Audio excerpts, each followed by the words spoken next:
Good morning, students.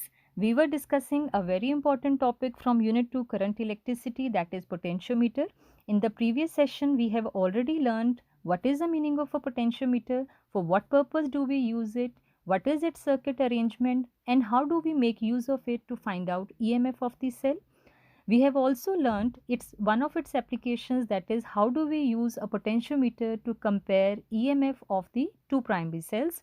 Today we will discuss about second application of potentiometer, that is to find internal resistance of the cell.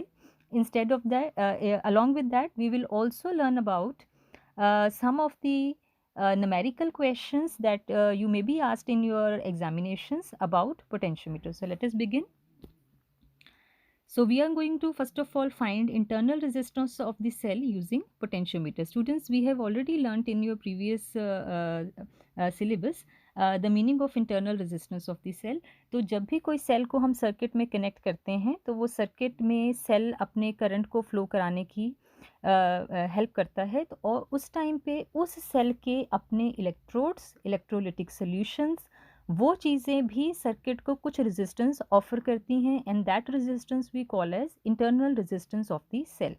तो students, before we begin, I just want to remind you, I just want to recall the formula for internal resistance of the cell. तो generally हम या तो ये formula use करते हैं internal resistance find करने के लिए, that EMF is equal to terminal potential difference plus current into internal resistance. तो इनमें से चार क्वांटिटीज़ में से अगर तीन मुझे पता हो, मुझे I पता हो, V पता हो, E पता हो, तो मैं R की वैल्यू फाइंड कर सकती हूँ. इसके अलावा इसी फॉर्मूले को यूज़ करते हुए हम एक और फार्मूला डिराइव कर चुके हैं पिछले सिलेबस में, that is R is equal to E upon V minus 1 into capital R. यहाँ पे E उस सेल की EMF है, V उसका टर्मिनल पोटेंशियल डिफरेंस है, R एक्सटर्नल रेजिस्टेंस की वैल्यू है, और स्मॉल r जो है वो सर्किट का इंटरनल रेजिस्टेंस है. तो इन चीज़ों को यूज़ करते हुए हम सेल के इंटरनल रेजिस्टेंस की वैल्यू को फाइंड कर सकते हैं. तो अगेन, अगर मुझे E, V और कैपिटल R पता है तो मैं ये फार्मूला यूज़ कर सकती हूँ, और अगर मुझे E, V और करंट की वैल्यू पता है तो मैं ये फार्मूला यूज़ कर सकती हूँ.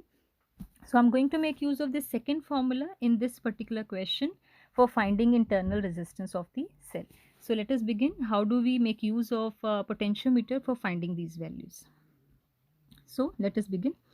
तो हमारे पास जो सर्किट है स्टूडेंट्स, जो जितना सर्किट शुरू में हमने देखा था वो सारा सर्किट एज इट इज़ ही होगा. उसके जो पहला पोर्शन है हमारा सर्किट का, सिर्फ यहाँ पे जो डिफरेंस आपको नज़र आ रहा है कि यहाँ पे दो सेल्स की बजाय अभी यहाँ पे सिर्फ एक सेल कनेक्टेड है, और उस सेल के साथ यहाँ पे एक ये R is the resistance box है, और एक की K1, ये एडिशनल कंपोनेंट्स हैं जो इस सर्किट के अंदर हैं. पिछले केस में यहाँ पे दो सेल्स लगे हुए थे, लेकिन यहाँ पे ये एक सेल है, और उस सेल के साथ एक सेकेंडरी सर्किट लगा हुआ है जिसमें एक रेजिस्टेंस बॉक्स है और एक की कनेक्ट की हुई है. बाकी का सर्किट जो है वो एग्जैक्टली सेम है. So let us begin. तो यहाँ पे शुरू में हम क्या करेंगे, शुरू में हम जो ये की K1 है इसको ओपन रखेंगे. जब हमने इसको ओपन रखा हुआ है तो ये सारे का सारा जो सेकेंडरी सर्किट है जिसमें ये रेजिस्टेंस बॉक्स और की कनेक्टेड थे, ये सर्किट में कनेक्ट नहीं होंगे. उस टाइम पे मान लो कि जो बैलेंसिंग लेंथ हमें मिल रही है, से दैट इज़ L1. अब स्टूडेंट्स, जब ये सेल बैलेंस हो रहा है और उसमें से कहीं पे भी ये सेकेंडरी सर्किट में भी करंट ड्रॉ नहीं हो रहा, तो उस टाइम पे जो बैलेंसिंग लेंथ आएगी वो कौन सी वोल्टेज को रिप्रेजेंट करेगी, किसको कॉरेस्पॉन्ड करेगी? That will actually be the EMF of this cell E. इसकी EMF को वो रिप्रेजेंट करेगी. मैं यहाँ पे ये वाला सिंबल थोड़ा सा चेंज कर देती हूँ, see that is E dash. तो यहाँ पे जो ये प्राइमरी सेल है इसकी EMF E है, और जो ड्राइवर सेल है इसकी EMF है E डैश. हालांकि वो उसकी वैल्यू हमें नहीं चाहिए कहीं पे भी. तो ये जब बैलेंसिंग लेंथ L1 आई है वो किसको कॉरेस्पॉन्ड कर रही है, वो EMF of the primary cell को कॉरेस्पॉन्ड कर रही है, and E will be proportional to L1. तो वो कब की बात है, जब की K1 जो है वो ओपन है. तो एक्सटर्नल सर्किट में, सेकेंडरी सर्किट में जो प्राइमरी सेल है उससे कोई भी करंट ड्रॉ नहीं हो रहा है. तो एट दैट टाइम जो E की वैल्यू है वो किसके बराबर होगी, K into L1, where K is the potential gradient और द पोटेंशियोमीटर कांस्टेंट. उसके बाद सेकेंड स्टेप में हम क्या करेंगे, जो कि K2 है उसको क्लोज कर देंगे ताकि ये जो रेजिस्टेंस R है ये सर्किट में कनेक्ट हो जाए. ये सर्किट का एक्सटर्नल रेजिस्टेंस है। जैसे ही ये सर्किट में कनेक्ट हो जाएगा तो जो प्राइमरी सेल है उसके टर्मिनल्स के अक्रॉस का पोटेंशियल डिफरेंस थोड़ा सा ड्रॉप कर जाएगा। So when key K1 is closed, then resistance R will get connected in the circuit and the potential difference across terminals of the primary cell, it will decrease slightly. तो वो value कितनी हो जाएगी? वो value decrease होके इसके terminal potential difference के बराबर हो जाएगी। तो अब अगर हमें बैलेंसिंग लेंथ मिलती है L2, तो ये बैलेंसिंग लेंथ किसको कॉरेस्पॉन्ड करेगी? इसके टर्मिनल पोटेंशियल डिफरेंस को, ना कि इसकी EMF को। So at that time the balancing length L will correspond to the terminal potential difference and V will be equal to K into L2. अब मुझे E की वैल्यू पता लग गई है और मुझे V की वैल्यू पता लग गई है। Now we'll make use of the formula for the internal resistance of the cell. So which is given by R is equal to E upon V minus 1 into capital R.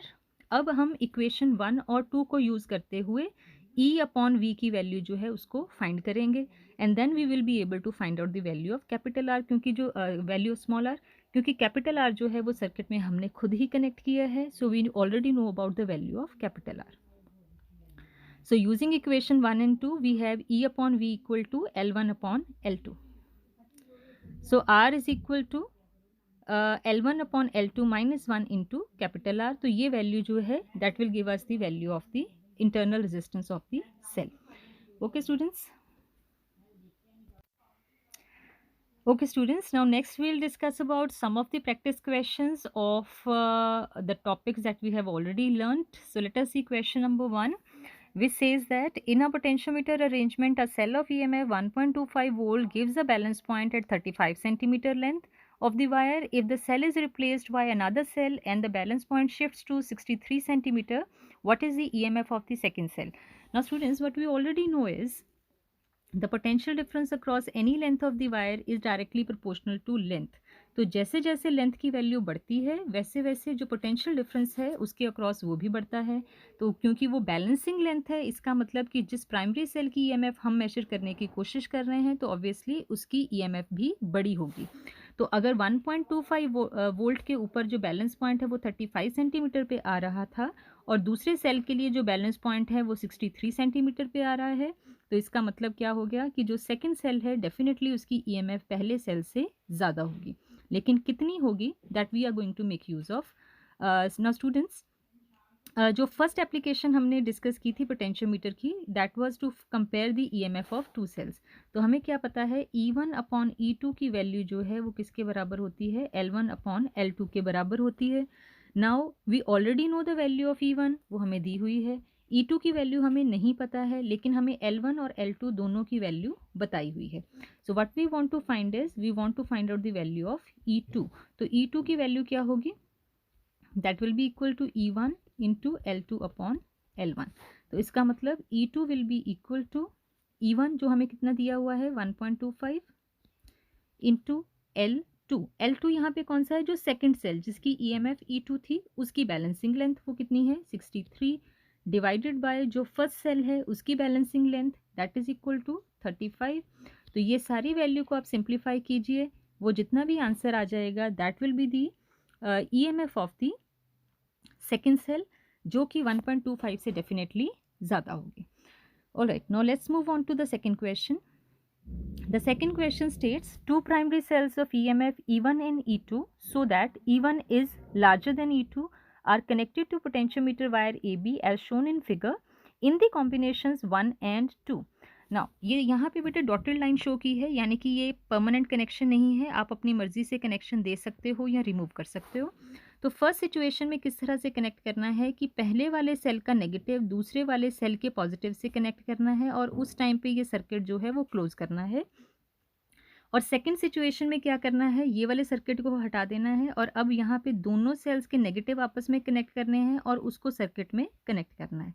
तो ये दो तरीके से हमने सेल्स को connect करना है। ना स्टूडेंट्स, जब हम एक सेल के नेगेटिव को दूसरे के पॉजिटिव से कनेक्ट करते हैं, आप लोगों ने देखा होगा जैसे हम रिमोट में सेल डालते हैं तो किस तरह से कनेक्ट किया जाता है, उनको रोटेट करके कि पहले का नेगेटिव दूसरे के पॉजिटिव के साथ कनेक्ट हो और उस वजह से जो 1.5 वोल्ट का ड्राई सेल है, 2 सेल हमने यूज़ किए तो वो 3 वोल्ट हो जाता है, 1.5 प्लस 1.5 दोनों की ईएमएफ ऐड हो जाती है। तो जब हम सेल्स को इस तरह से कनेक्ट करेंगे तो टोटल ईएमएफ हो जाएगी E1 प्लस E2।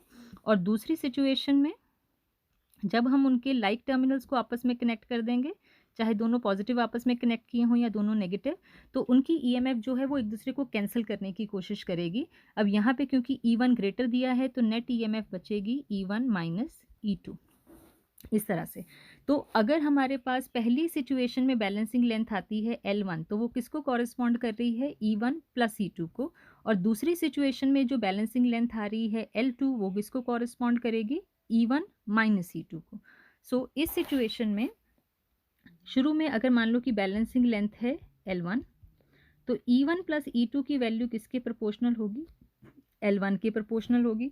और यहाँ पे हमें बैलेंसिंग लेंथ दी हुई है, पहली सिचुएशन के लिए वो कितनी है, 400 सेंटीमीटर है। तो E1 plus E2 is equal to some constant into L1 and that L1 is equal to 400 centimetre. अब स्टूडेंट्स क्योंकि हमने रेशो लेनी है तो मुझे लेंथ को मीटर में कन्वर्ट करना कंपलसरी नहीं है, इसको मैं बोल देती हूँ इक्वेशन 1। सिमिलरली दूसरी सिचुएशन के लिए हमें पता है कि जो नेट ईएमएफ बन जाएगी वो E1 माइनस E2 हो जाएगी, तो that will be equal to again the potentiometer constant times the second balancing length which is 240। इसको हम बोलते हैं इक्वेशन नंबर 2। अब हम क्या करेंगे, इक्वेशन 1 एंड 2 की रेशो ले लेंगे, इक्वेशन 1 एंड 2 को डिवाइड कर देंगे ताकि जो पोटेंशियोमीटर कांस्टेंट है वो डिवाइड हो जाए। तो we get E1 plus E2 divided by E1 minus E2, के से के कैंसिल हो जाएगा, बाकी बचेगा 400 अपॉन 240। इसको हम सिंप्लीफाई कर देते हैं, ये 0, इसको अब जैसे हम 8 के टेबल पे सिंप्लीफाई करेंगे so it will turn out to be 5 upon 3। अब इसकी हम क्रॉस मल्टीप्लिकेशन कर देंगे, 3 को इस क्वांटिटी के साथ मल्टीप्लाई करेंगे और 5 को इधर मल्टीप्लाई करेंगे। So this will turn out to be 3 times E1 3 times E2 is equal to 5 times E1 minus 5 times E2। इसको अभी हम सिंप्लीफाई कर लेंगे। So this will turn out to be, ये E1 वाली टर्म 3 को इस तरफ ले जाएंगे और जो 5 वाली टर्म हो इसको इस तरफ लाएंगे। So it will turn out be 8 times E2 is equal to twice E1। तो इसका मतलब क्या हो जाएगा कि E2 अपॉन E1 की वैल्यू जो है that will be equal to 1 upon 4। Similarly E1 upon E2 की वैल्यू जो होगी that will be equal to 4 upon 1। So that's all for today. Thank you very much. That's it.